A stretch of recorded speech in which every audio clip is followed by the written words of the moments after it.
प्रयास के इस यूट्यूब चैनल पे। और आज है 19वां दिन। और आज हम लोग करने वाले हैं विभिन्न राजनीतिक संघ और कांग्रेस के बारे में। तो जैसे कि हमारा शेड्यूल चल रहा था, हम लोगों ने काफ़ी सारी चीज़ें कंप्लीट कर ली हैं और अब जो है हम आ गए हैं अपने 19th डे पर। तो जो है आज हम करेंगे, जैसे कि मैंने बताया, इंडियन नेशनल कांग्रेस के बारे में, और उससे पहले जितने भी संघ आए थे उनके बारे में पढ़ेंगे। ठीक है, जितनी राजनीतिक पार्टियां थी या पॉलिटिकल एसोसिएशंस थे उनके बारे में। ये हो गया आज का जीएस का हमारा। दूसरी चीज़, हमें कंप्यूटर साथ में करना है, तो कंप्यूटर के लिए आज हम लोग कंप्लीट करेंगे अपना चैप्टर 6। इस बुक से मैं तो इस बुक से कर रहा हूँ, और मैं कहूँगा इस बुक में अच्छा काफ़ी दिया हुआ है लूसेंट में। अगर आपके पास कोई और किताब है तो वहाँ से भी कर सकते हैं। तो जो चैप्टर है वो बेसिकली है प्रोग्रामिंग लैंग्वेजेस के ऊपर।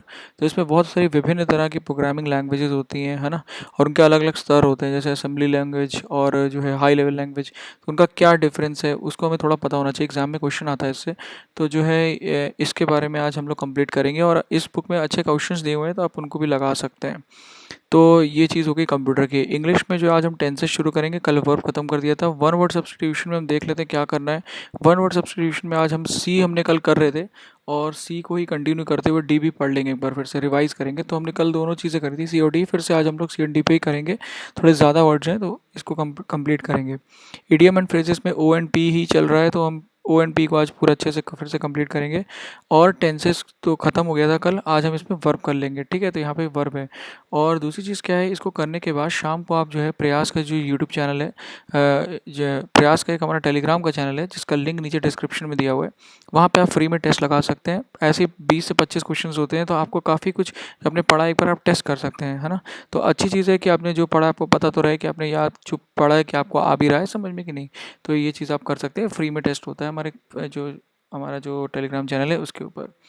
तो ये सारी चीज़ें हो गई जो हमें आज करना है। रही टाइपिंग की बात, जो हमें टाइपिंग करनी है कंटिन्यूसली। अगर आप Allahabad High Court R O की कर रहे हैं तैयारी, तो टाइपिंग के लिए अंदर क्या है कि 1 घंटा आप टाइपिंग करिए। अगर आपकी टाइपिंग स्लो है तो आप कोशिश करिए कि जो है ज़्यादा टाइम दें उसके लिए, जैसे कि 30 वर्ड पर मिनट अगर आपकी आ रही है नॉर्मल टेक्स्ट पे, तो आपको ज़्यादा समय देना पड़ेगा। ठीक है, तो आइए हम लोग जो है अपना जो आज का टॉपिक है उसे शुरू करते हैं। और शुरू करने से पहले मैं आप लोगों को एक बात बताना चाहूँगा कि हमारी फुल टेस्ट सीरीज़ जो है वो शुरू हो चुकी है, जो कि 15 फरवरी से चालू है। आप ज्वाइन करना चाहें तो कर सकते हैं, नीचे आपको इसके बारे में इन्फॉर्मेशन मिल जाएगी, जिसमें 8 जो आपके सेक्शनल टेस्ट रहेंगे और 5 फुल टेस्ट रहेंगे। तो इस प्रकार से पूरा रहेगा। आपको और भी इन्फॉर्मेशन चाहिए तो आप नीचे पूछ सकते हैं, और हर एक टेस्ट में इंग्लिश के क्वेश्चंस रहेंगे। तो पूरी जानकारी के लिए आप नीचे कॉल करें नंबर पर, दिए हुए नंबर पे। और दूसरी चीज़ हमारा पेड स्टडी ग्रुप है, जिसके अंदर हम जो है बहुत ही डिटेल्ड तैयारी कर रहे हैं, काफ़ी अच्छे से एक एक चीज़ पे जो है चर्चा होती है, और जो भी हमारा आज का टारगेट रहता है उसके ऊपर जो है हम क्वेश्चंस पुट अप करते हैं, और जितने भी स्टूडेंट्स उसको लगाते हैं और अच्छे से जो भी उनकी क्वेरीज होती है, क्वेश्चन होती है, उन्हें हम सॉल्व करने का प्रयास करते हैं। तो इसके बारे में भी ज्वाइन करना, अगर आपको जानना हो, ज्वाइन करना हो, तो आप नीचे नंबर पे कॉल कर सकते हैं, पूछ सकते हैं। ठीक है, तो अगर आपको जो है जैसे कि ये पूरा जो प्लान है या जो भी तैयारी करने का तरीका अगर आपको अच्छा लगे तो प्लीज़ कमेंट करिएगा, लाइक करके बताइएगा कि आपको कैसा लगा। और जो है अगर आपने सब्सक्राइब नहीं किया तो सब्सक्राइब करिएगा चैनल को। तो आगे हम शुरू करते हैं कि जो ये चैप्टर है, जैसे जो हमने आज पढ़ना है, यानी कि विभिन्न राजनीतिक संघ और कांग्रेस। तो इसके अंदर बेसिकली क्या क्या इंपॉर्टेंट है, तो देखिए सबसे इम्पोर्टेंट चीज़ है कि जो अलग अलग संस्थाएं हैं उनका नाम हमें तो पता ही होना चाहिए। दूसरी चीज़, वो किसने शुरू करी थी वो पता होना चाहिए, क्या कारण थे और उन्होंने क्या कार्य करे। ठीक है, तो और उनके क्या सेशन ईयर थे, इम्पोर्टेंस क्या था उनका, उन्होंने क्या काम किए, ये सारी चीज़ें जो मैंने आपको बताया उनका नाम। तो ये सारी इंपॉर्टेंट चीज़ें। तो आइए हम लोग इसको शुरू करते हैं। तो सबसे पहली चीज़ हमने जैसे कल देखा था अपने, या जो पिछले लेक्चर्स में हमने देखा था कि सामाजिक धार्मिक सुधार और आंदोलन जो शुरू हुआ था भारत में, जिसमें 3 प्रकार थे, सुधारक और पुनरुत्थानवादी जो थे, इसमें 2 इम्पॉर्टेंट थे उनमें से, 3 में से। तो इन लोगों ने क्या किया ना, भारत में एक तरीके से एक ऐसा माहौल बना दिया जिसमें जो है लोग अब विचार करने लगे कि हम जो है अपनी बातों को जो है गवर्नमेंट के सामने रखें, है ना, ब्रिटिश गवर्नमेंट के सामने। और जो है लोगों की जो प्रॉब्लम्स हैं, जो उनकी ग्रीवियांस हैं, उन सारी चीज़ों को जो है ब्रिटिश गवर्नमेंट के सामने लाना चाहिए। तो उन्होंने, और या जो है लोगों की नहीं तो अपनी जो उनकी प्रॉब्लम है, जैसे ज़मींदारी के लोग थे, है ना, अलग अलग जगह के लोग थे, तो उन्होंने क्या करा कि अपने इंटरेस्ट को गवर्नमेंट के सामने लाना शुरू करा, और उसके लिए उन्होंने अलग अलग संघ बनाए। ठीक है, और राजनीतिक इस तरीके से अलग अलग संघ बनाए। तो ये सारी चीज़ें उन्होंने करना शुरू किया। तो इसमें कुछ मुख्य नाम शुरू होते हैं। तो बेसिकली जो हिस्ट्री जब हम पढ़ते हैं या इतिहास जब पढ़ते हैं तो उसको जो है कांग्रेस के पहले के संघ और कांग्रेस, इसको इस तरीके से हम पढ़ते हैं। ठीक है, तो हम लोग सबसे पहले देखेंगे कि कांग्रेस के पहले के जो संघ थे वो कौन कौन थे और उन्होंने क्या क्या कार्य किया। तो यहाँ पे देखिए नेम लिखा है, यहाँ लीडर है और यहाँ एम है। ठीक है, तो सबसे पहली चीज़ था बंगा भाषा प्रकाशिका सभा। ये जो थी 1836 में शुरू हुई थी, ये ध्यान रखिएगा। तो इसमें क्वेश्चन कैसे आता है, आपको पूछा जा सकता है इसका सीक्वेंस बता दीजिए, है ना, किसने शुरू किया, ये इंपॉर्टेंट है, और इन्होंने क्या थोड़ा बहुत काम किया, फोकस कहाँ पे था। ठीक है, तो मैं थोड़ा थोड़ा आपको बता देता हूँ। तो मैंने आपको एक कंटेक्स्ट पीछे बैकग्राउंड समझा दिया, आगे समझिए अब आप लोग। तो फिर आता है लैंड होल्डर सोसाइटी, ये 1838 में शुरू हुआ। इसको शुरू करा द्वारकानाथ टैगोर और राधाकांत देव ने। तो ये दोनों इंपॉर्टेंट नाम है और ये इंपॉर्टेंट है ऑर्गेनाइजेशन, तो ध्यान रखिएगा। इनका जो मेन कार्य था वो किसके लिए था, जो ज़मींदारी से लोग जुड़े हुए हैं उनको जो है उनकी जितनी प्रॉब्लम्स हैं वो गवर्नमेंट तक पहुंचाना। तो अब ज़मींदार उस समय बहुत अमीर होते थे, है ना, जो आम इंसान है उससे तो अमीर है। तो तब तो ये एक तरीके से कह सकते हैं कि एलाइट्स का ही ग्रुप था, मतलब कि जो उच्च वर्ग था उनका ग्रुप था। ठीक है, फिर आया उसके बाद बंगाल ब्रिटिश इंडियन सोसाइटी। इसके अंदर क्या किया कि पहले तो ज़मींदार ही लोग थे, पर इन्होंने देखा कि और भी लोगों की प्रॉब्लम्स है, तो कुछ लोगों ने मिलके इसको खोला, बंगाल ब्रिटिश इंडियन सोसाइटी को, और इसमें क्या करा, और भी तरह तरह के जो अलग अलग वर्ग के लोग थे उनको जोड़ना शुरू करा। ठीक है, तो इसका डेट याद रखिएगा आप। फिर इन दोनों को जोड़कर, यानी लैंड होल्डर सोसाइटी और बंगाल ब्रिटिश इंडियन सोसाइटी को जोड़ के एक नई संस्था बनाई गई जिसका नाम था ब्रिटिश इंडिया एसोसिएशन 1851 में। तो ये बहुत इंपॉर्टेंट है, इसको नाम याद रखिएगा, डेट याद रखिएगा। इसकी दो ब्रांचेस थी, एक मद्रास में थी और एक बॉम्बे में थी। ठीक है, तो ये दोनों इंपॉर्टेंट है। और जैसे कि मैंने आपको बता ही दिया, इन्होंने क्या किया, ये क्या करते थे, गवर्नमेंट के सामने पेटिशंस करते थे, है ना, जैसे कि गवर्नमेंट के सामने जो है अलग अलग तरीके की वो रखना, अपनी बातों को रखना, ये इस तरीके से कार्य करते थे। ठीक है, कहाँ गए हम लोग, तो ये ब्रिटिश इंडियन एसोसिएशन के बारे में था। ठीक है, तो ये लोग, तो इन्होंने क्या किया, जो गवर्नमेंट के सामने इन्होंने जो अपनी दलीलें रखी थी या जो इन्होंने अपनी बातें कही थी, वो जो थी गवर्नमेंट ने माना। कार्टर एक्ट ऑफ 1853 जो कि पास हुआ, और इसके अंदर गवर्नमेंट ने गवर्नर जनरल की काउंसिल होती थी, उसके अंदर 6 मेंबर्स को ऐड करा। ठीक है, तो इतना याद रखिएगा, बस इतना ही इम्पोर्टेंट है। और आपको और जो भी आपके नोट्स में लिखा हो उसको ऐड कर सकते हैं, पर मुझे लगता है कि इतना काफ़ी है इसमें। एक और चीज़ मैं कहना चाहूँगा कि इसमें देखिए मैंने कार्टर एक्ट ऑफ 1853 की बात करी है, तो अभी हम ना एक्ट्स को बाद में पढ़ेंगे जब हम इसको कंप्लीट कर लेंगे। इसके लिए एक दिन रख लेंगे और एक्ट्स में आपको सारा समझा दूंगा कि कैसे कौन से एक्ट्स आए, उनकी क्या इंपॉर्टेंस था। ठीक है, तो यहाँ पे जो है कार्टर एक्ट आया 1853 में, और इसका में काम किसने किया, ब्रिटिश इंडिया एसोसिएशन ने। ठीक है, इसके बाद होता है 1857 की क्रांति हो जाती है ना। और इसमें एक और पॉइंट था कि इसकी जो एनुअल फीस थी वो काफ़ी ज़्यादा थी, 50 एनुअल फीस। तो अब सोचिए आम आदमी कैसे ज्वाइन कर पाएगा, नहीं कर पाएगा ना। फिर उसके बाद 1857 में क्रांति हो जाती है। 1857 की क्रांति के बाद जो है एक इंडियन लीग करके शुरू करा जाता है, जिसको शुरू करा था शिशिर कुमार घोष ने। तो ये ध्यान रखिएगा, इंपॉर्टेंट नाम है। शिशिर कुमार घोष जो थे एक तरह का न्यूज़पेपर यानी कि अखबार भी चलाते थे जिसका नाम था अमृता बाजार पत्रिका, ये इंपॉर्टेंट नाम है। ठीक है, फिर एक शुरू हुआ इंडियन एसोसिएशन, और इसमें बहुत ही इंपॉर्टेंट एक व्यक्ति थे जिनका नाम था सुरेंद्र नाथ बनर्जी, जो कि जो है बहुत ही इंपॉर्टेंट व्यक्ति रहेंगे आगे चल के इंडियन नेशनल कांग्रेस का गठन कराने में। और आनंद मोहन बोस, जो आनंद मोहन बोस है, इनके बारे में हमने पिछले क्लास में भी पढ़ा था कि इन्होंने किस तरीके से ब्रह्म समाज जो था एक तरीके से आखिरी में चल के केशव चंद्र सेन से अलग हो गए थे, और इन्होंने जो था ब्रह्म समाज का एक अलग ही अपना एक वो बनाया था, संगठन बना लिया था। ठीक है ना, तो जिसमें साधारण ब्रह्म समाज के नाम से इसको जाना जाता था। तो ये दोनों यहाँ पे इंडियन एसोसिएशन इन्होंने शुरू करा, और क्या करना था, पॉलिटिकल यूनिटी को बढ़ाना था, मतलब कि देश में जो है एक तरह के राजनीतिक मतलब राजनीतिक संगठन होना चाहिए, लोगों को जो है पता होना चाहिए, अवेयरनेस होना चाहिए गवर्नमेंट क्या कर रही है। ऐसा तो नहीं है लोगों का राइट्स ख़त्म करी गवर्नमेंट, लोगों को पता ही नहीं है। तो इस तरह का उनको बताना पत्रिकाओं के माध्यम से, ये सारी चीज़ों से, और नेशनल मूवमेंट जो था, जो भारतीय आंदोलन है, उसको आगे लेके जाना। तो ये दोनों इंपॉर्टेंट एसोसिएशन, ये ध्यान रखिएगा। उसके बाद बॉम्बे में जो है, और ये सारे एसोसिएशन क्या हैं, कांग्रेस से पहले के हैं।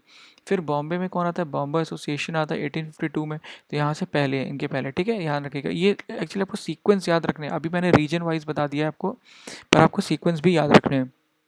फिर आता है पूना सार्वजनिक सभा। तो ये बहुत इंपॉर्टेंट है। ठीक है, 1870 में इसके अंदर इनको किसने शुरू किया था, चिपुलंकर करके एक थे, उन्होंने, एम जी रनाडे, आपको नाम पता ही है। ठीक है, और गणेश वासुदेव वासुदेव जोशी, ये 3 लोगों ने इसको शुरू किया था। और पॉलिटिकल कॉन्शियसनेस को बढ़ाना, यानी कि एक तरीके से जो राजनीतिक वो है आपका भावना है उसको बढ़ाना है, ठीक है, लोगों में जागरूकता बढ़े, उसको करना काम था। फिर आता है बॉम्बे प्रेसिडेंसी एसोसिएशन, जो कि 1885 में शुरू करते हैं। बहुत ही इंपॉर्टेंट नाम है, फिरोज शाह मेहता, इनको नाम याद रखिएगा, है ना। ये बाद में इंडियन नेशनल कांग्रेस के भी प्रेसिडेंट बनेंगे और जो है उसमें योगदान देते हैं काफ़ी। फिर बदरुद्दीन त्याबजी और केटी तेलांग, तो ये 3 नाम थे बॉम्बे प्रेसिडेंसी एसोसिएशन के, और बॉम्बे से जुड़े लोग हैं ये लोग, ठीक है। फिर उसके बाद आता है मद्रास प्रेसिडेंसी। देखिए, ब्रिटेन की कई सी प्रेसिडेंसी का मतलब है ब्रिटेन का वो एरिया जहाँ से वो रूल कर रहे थे ना, ब्रिटेन के कई सारे एरियाज थे ना अलग अलग, तो जो है प्रोविंसेस थे, प्रेसिडेंसी, तो इस तरीके से, तो जैसे बॉम्बे का जो एरिया था वहाँ पे ये सारी सभाएँ आई। ऐसी मद्रास का जो नीचे का एरिया भारत का, वहाँ पे ये सारे एसोसिएशन रहे, जैसे कि मद्रास नेटिव एसोसिएशन और मद्रास महाजन सभा। तो इसका नाम याद रखिएगा, मद्रास महाजन सभा इंपॉर्टेंट है। इसमें एक इम्पॉर्टेंट नाम है, वो है आनंद चार्लू और सुब्रमण्य अय्यर, तो ये दोनों नाम आप ध्यान रखिएगा, ठीक है। उसके बाद जो है हम देखते हैं कि एसोसिएशन इन इंग्लैंड, तो मतलब अभी तो ये भारत में सारी थी जो मैंने आपको बताई, आपने लिख ली होंगी। अब भारत से बाहर भी बहुत सारी चीज़ें हो रही थी, जैसे कि ईस्ट इंडिया का एसोसिएशन 1866 में, ठीक है। तो ये जो था किसने शुरू करी थी, दादा भाई नौरोजी, फिरोज शाह मेहता, बदरुद्दीन त्याबजी और मनमोहन घोष। तो देखिए, बदरुद्दीन त्याबजी जो थे यहाँ भी थे ना, पर ये लोग बाहर भी जाते रहते थे, फिरोज शाह मेहता, तो इन लोग ने वहाँ भी एसोसिएशन शुरू करी थी, ताकि जो है जो भारत की समस्याएं हैं वो ब्रिटिश सॉइल यानी ब्रिटिश लैंड पे भी बताई जा सके, लोगों को जागरूक किया जा सके कि कितना क्या अत्याचार हो रहा है या जो भी नीतियाँ बनाई जा रही हैं। फिर एक इंपॉर्टेंट पॉइंट यहाँ पे है जो आपको ध्यान रखना है, वो ये है, दादा भाई नारोजी जो हैं, आपको मैंने बताया था ना, ड्रेन वेल्थ जो थी, मतलब ड्रेन ऑफ वेल्थ की जो थ्योरी थी वो इन्होंने दी थी, किस तरीके से भारत में पैसा जो है वो बाहर जा रहा है। तो ये ध्यान रखिएगा, दादा भाई नौरोजी बहुत इंपॉर्टेंट व्यक्ति हैं इस काल के, और इन पे क्वेश्चन आएगा, अगर आएगा तो क्वेश्चन इन पे बन सकता है, ठीक है। तो ध्यान रखिएगा इनके बारे में। और कौन सा समय चल रहा है, ये रिवोल्ट के बाद का समय है, 1857 के बाद का समय है, और ये अभी दादा भाई नौरोजी बने रहेंगे पूरा, मतलब है ना, इस टाइम में। तो इन्होंने जो था इकोनॉमिक थ्योरी, वही वित्त भारत का जो एक तरीके से है ना, उसको जो है उसकी थ्योरी दी थी। और दूसरी चीज़ क्या है कि ये जो थे फर्स्ट इंडियन थे to become a British prime MP. तो ये आपको ध्यान रखना है कि ये जो थे बेसिकली क्या कर रहे थे ब्रिटिश में, जैसे यहाँ पे भारत में क्या होता है, मेंबर ऑफ पार्लियामेंट्स होते हैं ना, वहाँ पे क्या होता था उस समय, ब्रिटिश हाउस ऑफ कॉमन्स में लोग होते थे, ठीक है, हाउस ऑफ कॉमन्स में। तो वहाँ पे दादा भाई नौरोजी पहले इंडियन थे जो वहाँ के एमपी तक बन गए थे, आप समझ रहे हैं ना। पर ये पहले व्यक्ति नहीं थे जिन्होंने इलेक्शन लड़ा था, है ना, ये भी इंपॉर्टेंट है, ये ध्यान रखिएगा। तो अभी मैं आपको बताऊंगा कौन थे पहले व्यक्ति जिन्होंने इलेक्शन भी लड़ा था। पर ये जो थे दूसरे जो भी होंगे जब लड़ा था इन्होंने, पर ये पहले एमपी थे जो जीत भी गए थे और इन्होंने वहाँ पे एमपी बन गए थे, ठीक है। तो ये हमने पढ़ लिए जो एसोसिएशन कांग्रेस से पहले आए थे। अब मैं आपको कांग्रेस पे लेके चलता हूँ, तो आपको ध्यान से समझने का प्रयास करिएगा, ठीक है। तो अभी क्या हो रहा है कि एक तरीके से आप देखिए सारे एसोसिएशन काम कर रहे हैं भारत के अलग अलग जगह पे, पर कुछ प्रॉब्लम्स हैं। क्या प्रॉब्लम है कि ये एकजुटता नहीं है इनके अंदर, एक ऑल इंडिया जो एसोसिएशन होना चाहिए, भला एक पूरा व्यापक रूप से पूरे इंडिया में एक एसोसिएशन होना चाहिए, एकजुटता होनी चाहिए, वो नहीं है, और वो अनुपस्थिति है यहाँ पे, ठीक है। तो ये ध्यान रखिएगा, पहली पॉइंट ये था। दूसरा पॉइंट था कांग्रेस का आने का, कि जो ये जितने भी इंस्टीट्यूशंस थे या जितने भी ऑर्गेनाइजेशन थे, संघ थे, इनके अंदर ना कुछ पर्टिकुलर चीज़ों पे ही फोकस किया जाता था, है ना, कुछ क्लास इंटरेस्ट था इन लोगों का, जैसे कि ज़मींदारी से जुड़े हुए मामले वो अपने उठाते थे, है ना, अपने उच्च वर्ग के जो मामले थे वो ज़्यादा उठाते थे, इस तरह का। और ये कुछ प्रांतों में सीमित थे, है ना, कुछ एरियाज इनके कुछ अपने ही मतलब के कुछ पॉइंट्स थे जिनको ये बोलते थे, है ना, पूरे भारत की बात नहीं कर रहे थे। तो इसलिए एक भारत में एक ऐसी एसोसिएशन का ज़रूरत था जो कि भारत की बात करे, भारत के लोगों की बात करे, और ये काम जो है इन व्यक्ति ने पूरा किया। इनका नाम था एहो ह्यूम। एहो ह्यूम जो थे, इन्होंने सोचा लॉर्ड रिपन के साथ मिलके, लॉर्ड रिपन बहुत ही इंपॉर्टेंट व्यक्ति है, इन्होंने बहुत सारे अच्छे कार्य करे, और ये एक तरीके से वाइसरॉय भी रहे हैं भारत के। तो इनको जो है बहुत ही लोग पसंद करते थे, लॉर्ड रिपन को, ये ध्यान रखिएगा, ठीक है। ये दोनों ये क्या सोचते थे, ये सोचते थे कि भारत के जो अभी बुद्धिजीवी हैं वो रुकने वाले नहीं हैं, वो लोग जो है बढ़ेंगे, और जो है भारत को आज़ादी की बात करेंगे, और भारत के जो है अच्छी आज़ादी की तो नहीं इन्होंने सोचा था, कि इन्होंने सोचा था कि भारत के जो राइट्स हैं, भारत के जो मूल अधिकार हैं उनकी बात करेंगे, लोगों के अधिकारों की बात करेंगे।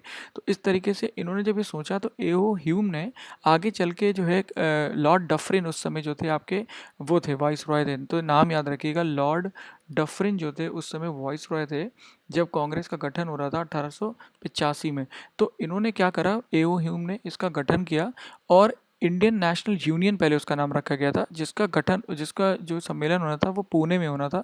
पर हुआ क्या, पूना जो था उस वहाँ पे प्लेग हो गया, तो इसको जो है शिफ्ट कर दिया गया बॉम्बे में, और बाद में 28 दिसंबर 1885 में जाके जो है इंडियन नेशनल कांग्रेस के नाम से यहाँ पे सम्मेलन होता है।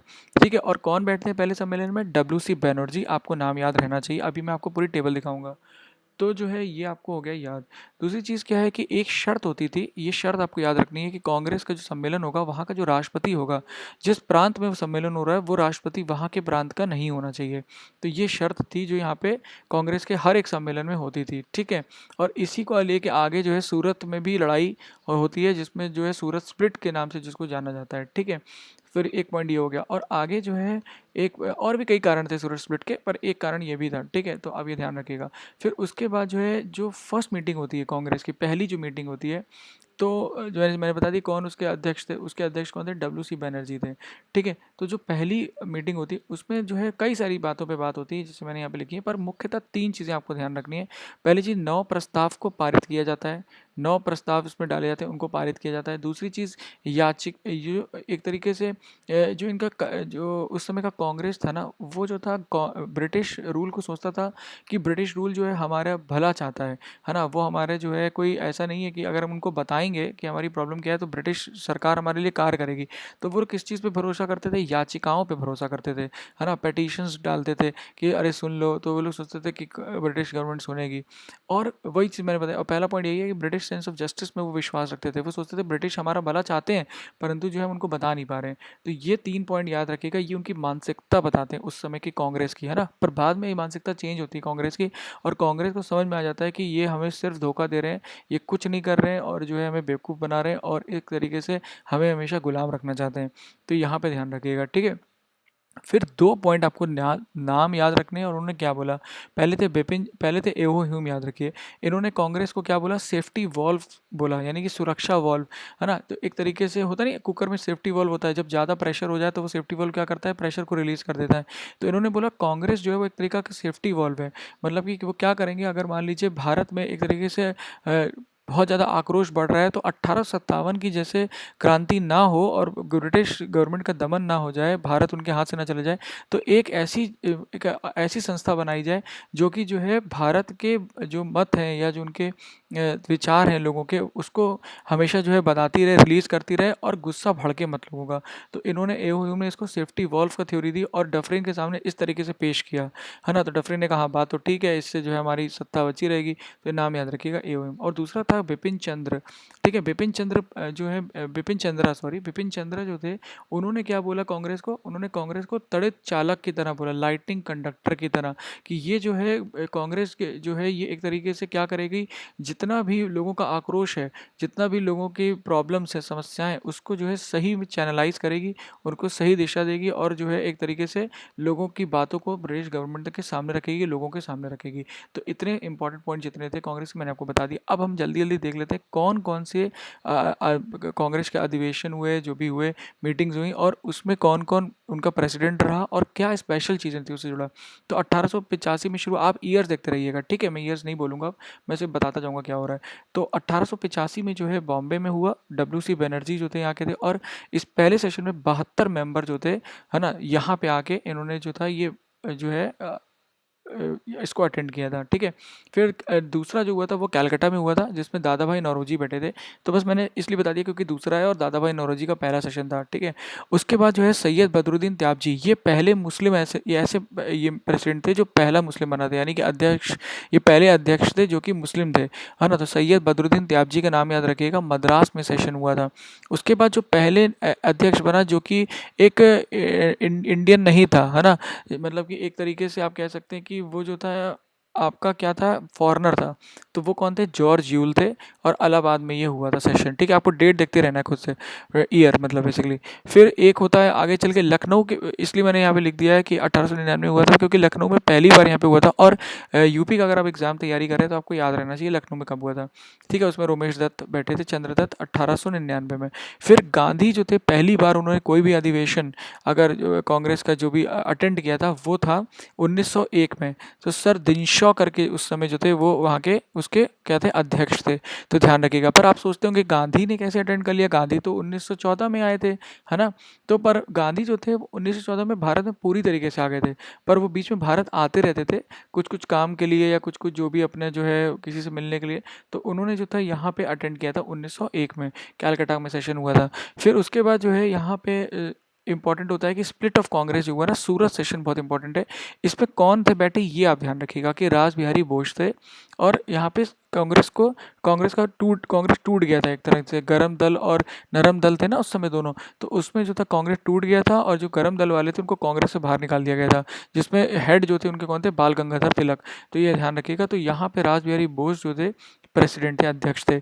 उसके बाद जो दूसरा होता है, उसी के बाद 1908 में यहाँ पे भी रास बिहारी बोस ही बने कंटिन्यूसली। और यहाँ पे पहली बार वंदे मातरम को गाया गया था। ये बात ध्यान रखिए। दूसरी चीज़ क्या यहाँ पे हुई थी कि कांग्रेस की कई सारे रूल्स लिखे गए, कांग्रेस में किस तरीके के लोगों को रखना है, किस तरह के लोगों को नहीं रखना है, क्या किस तरीके का प्रणाली रहनी चाहिए। क्योंकि यहाँ पे जो था लड़ाई हुई थी ना, तो वो चीज़ दोबारा ना हो, इसलिए यहाँ पे ये चीज़ करी गई। उसके बाद इलाहाबाद में एक सेशन होता है जहाँ पे जनगण मन पहली बार गाया गया। पर जनगण मन को ऑफिशियली जो है बाद में कब एक्सेप्ट किया गया, 24 जनवरी 1950 में, ठीक है। तो ये ध्यान रखिएगा, 24 जनवरी 1950 में जनगण मन को हमारा नेशनल एंथम बना लिया गया। फिर जो हम 1916 में लखनऊ में फिर सेशन होता है। और यहाँ पे क्या होता है, जो यहाँ टूट गया था कांग्रेस, इसको फिर से जोड़ दिया जाता है। और इसमें सबसे बड़ी भूमिका जो होती है वो एनी बेसेंट, और एनी बेसेंट की इसमें बहुत बड़ी भूमिका होती है। तो ये ध्यान रखिएगा आपकी, ठीक है। और AC मजूमदार जो होते हैं वो बेसिकली इसको हेड करते हैं। उसके बाद जब इतना बड़ा नाम हो गया एनी बेसेंट का, तो एक बार तो इनको प्रेसिडेंट बनना चाहिए। तो ये फर्स्ट वुमेन थी, अब एक पहली वुमेन जो है वो प्रेसिडेंट बन रही है। तो ये ध्यान रखिए, फर्स्ट फर्स्ट जो है ना ये सब, ये फर्स्ट फर्स्ट बहुत इंपॉर्टेंट है, ठीक है। उसके बाद है अमृतसर में होता है, जहाँ पे जलियांवाला बाग के बारे में बात होती है। तो ये ध्यान रखिएगा। उसके बाद दिल्ली में एक स्पेशल सेशन होता है, जो कि अब्दुल कलाम आज़ाद अटेंड करते हैं, मतलब उसको अध्यक्ष बनते हैं। और ये सब उस समय के सबसे यंगेस्ट प्रेसिडेंट होते हैं, ये बात ध्यान रखिएगा, ठीक है। मतलब एकदम, मतलब जो सबसे कम उम्र के जो प्रेसिडेंट बना वो अब्दुल कलाम आज़ाद बने, ठीक है। फिर महात्मा गांधी सिर्फ एक बार अध्यक्ष बने, प्रेसिडेंट बने, वो बेलगाम के सेशन में बने 1924 में। और यही एक इनका ऐसा सेशन है जिसमें ये जो है अध्यक्ष बने थे, ये बात ध्यान रखिएगा।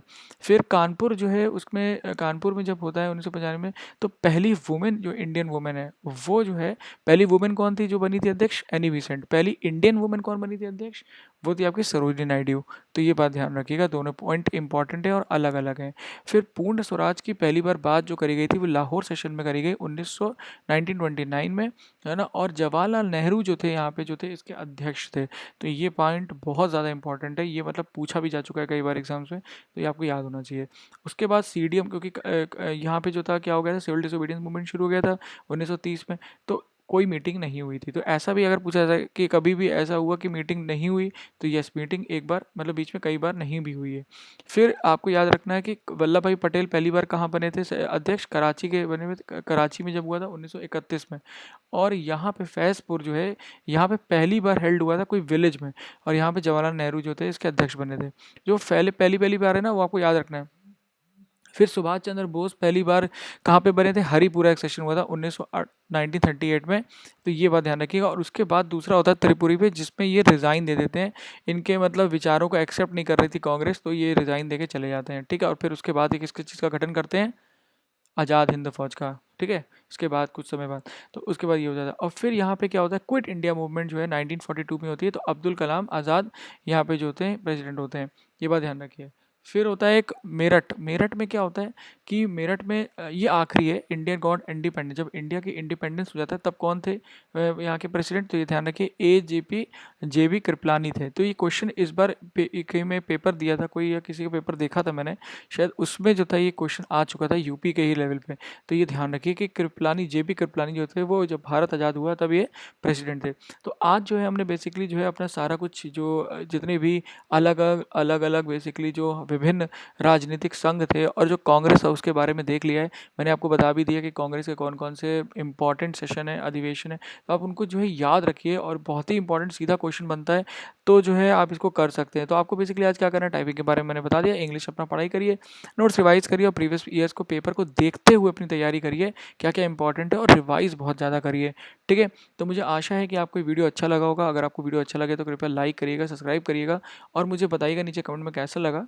और इसी तरीके से वीडियो देखने के लिए आप सभी का बहुत-बहुत धन्यवाद, बहुत-बहुत आभार।